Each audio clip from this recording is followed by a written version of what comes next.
Ala taro anna syekh al-haram al-fani alladzi sabaqa minhu zina wa qad utari idza arada ayatu ba'an dalika tumkinuhu taubatu lam halata idz lam yuglaq anhu babuha wala yumkinuhu tarkuh tiyari zina wa qad utari.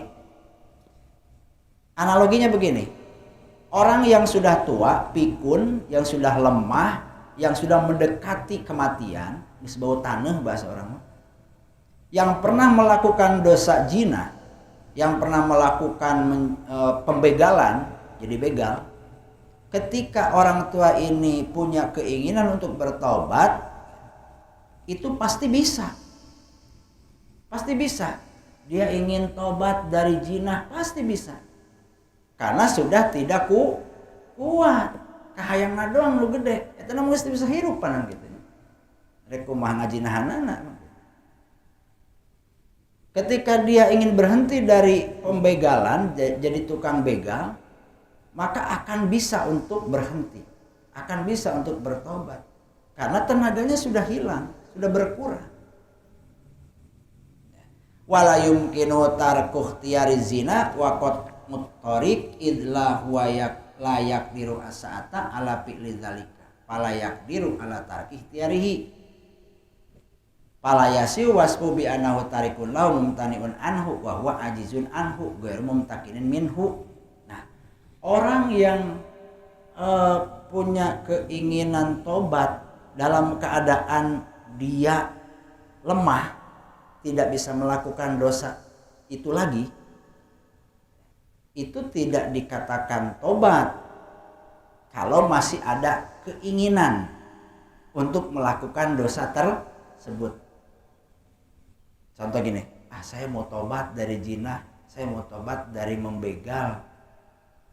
Dalam keadaan kita sudah lemah dan benar-benar berhenti, tapi hatinya masih kadang-kadang ada keinginan, resep itu lihat cewek cantik bahenol, saya pengen zina sama dia, cuman dia udah nggak kuat. Nah, itu tidak dikatakan tobat, dia hanya mumtaniun, dicegah oleh Allah dari melakukan dosa tersebut karena sudah tidak mampu. Atau misalnya begini, saya mau berhenti merokok karena sakit, maka dia tidak akan mendapatkan pahala meninggalkan perkara makruh gitu Pak ya. Jadi tobat itu harus timbul dari hati kita ingin berhenti, dalam keadaan kita benar-benar masih keinginannya kuat, tenaganya kuat. Makanya kalau bahasa orang sekarang kan fase apa tobat katanya kan begitu ya. Orang-orang rata-rata kembali kepada agama itu fase atau tobat. Karena yang membedakan kalau fase, setiap orang ketika menuju tua hampir rata-rata kembali kepada agama. Tapi lihat atau teliti hatinya, masih ada nggak keinginan untuk melakukan dosa-dosa dulu yang pernah dilakukan. Kalau masih ada, dia belum tobat, hanya tercegah saja. Lakinau yaqdiru ala fil wa mislu zina wa qatitari fil manzilah wa darajat. Nah, maka pembuktian tobatnya yang benar bagi orang-orang yang sudah dikasih lemah oleh Allah, jauhi dosa-dosa yang sederajat semanzilah dengan dosa yang pernah dia lakukan. Misal tadi zina, berarti jauhi untuk melihat hal-hal yang haram dari film-film yang tidak senonoh, atau menjauhi bohong, menjauhi kodap itu menuding zina, menjauhi ghibah, menjauhi namimah. Itu kalau dijalankan, maka pembuktian kebenaran dari keinginan tobatnya di dalam hatinya. Paham nggak Pak? Paham ya? Bapak-bapak sudah tidak mampu melakukan dosa yang pernah dilakukan zaman dulu, untuk membuktikan keinginan tobatnya, maka harus diukur, bisa nggak kita menjauhi dosa yang lain yang sederajat dengan dosa yang pernah kita lakukan. Idz jami'u dzalika ma'asin wa in kana al-ismu yatafawatu bi kulli wahidatin bi qadriha.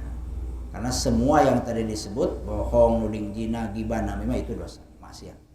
Walaupun derajatnya berbeda-beda. Lakin jami'u hadhil ma'asi al-far'iyah kulluha bimanzilatin wahidatin. Tapi seluruhnya itu sama di hadapan Allah. Sama-sama maksiat. Duna manzilatil bid'ah. Beda lagi dengan pelaku bid'ah. Bid'ah di dalam agama maksudnya bid'ah akidah. Kalau bid'ah akidah ini hampir mendekati kemusyrikan, kekufuran. Walidzalika atobatu an zina wa qad tariq wa sari ma madha min adzunub allati huwa ajizun an amsali al yawma bisawab.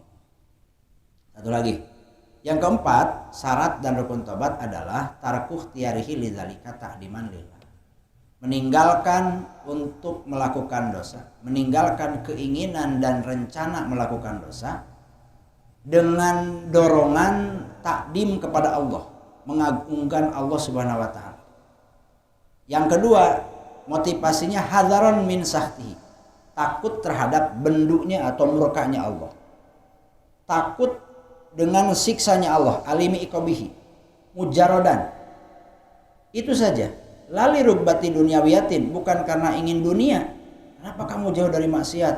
Takut harta saya habis. Nah, bukan itu tobat. Benar-benar motivasinya takdim, takut dibenci oleh Allah, takut disiksa oleh Allah.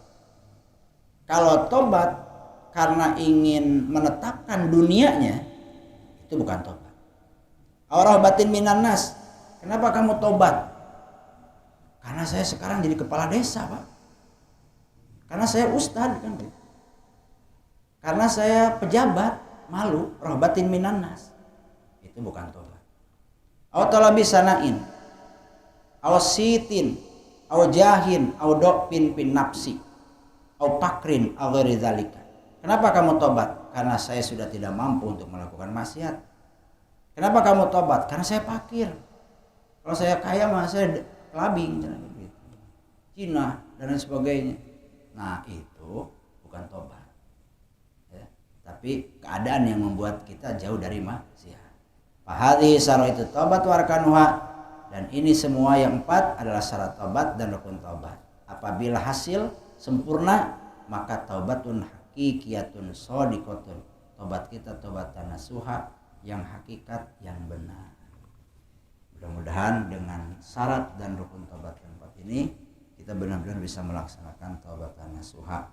Karena tobat itu tangga pertama taroki kepada Allah Subhanahu wa taala.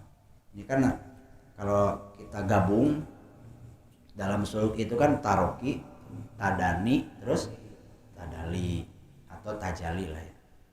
Jadi dua ini. Kalau tadi hikam bagian tadaninya, kalau ini bagian tarokinya. Taroki di makom tobat. Ketika kita tobat, ini hati kita harus tadani. Mana tadaninya? Ya tadi. Berarti tobat kita itu harus ingat itu kenikmatan dari Allah. Maka ketika kita ada keinginan tobat dan sudah menjalankan tobat, syukur ke Allah. Ingat bahwa itu adalah pemberian Allah, pertolongan Allah, takdirnya Allah. Itu namanya tadani. Jadi dua-duanya jalan. Ini bagian taroki, dohir, hikam bagian tadaninya, batinnya. Mudah-mudahan ada manfaatnya. Mohon maaf atas segala kekurangan. Allahumma waffiq ila aqwamit thoriq. Assalamualaikum warahmatullahi wabarakatuh.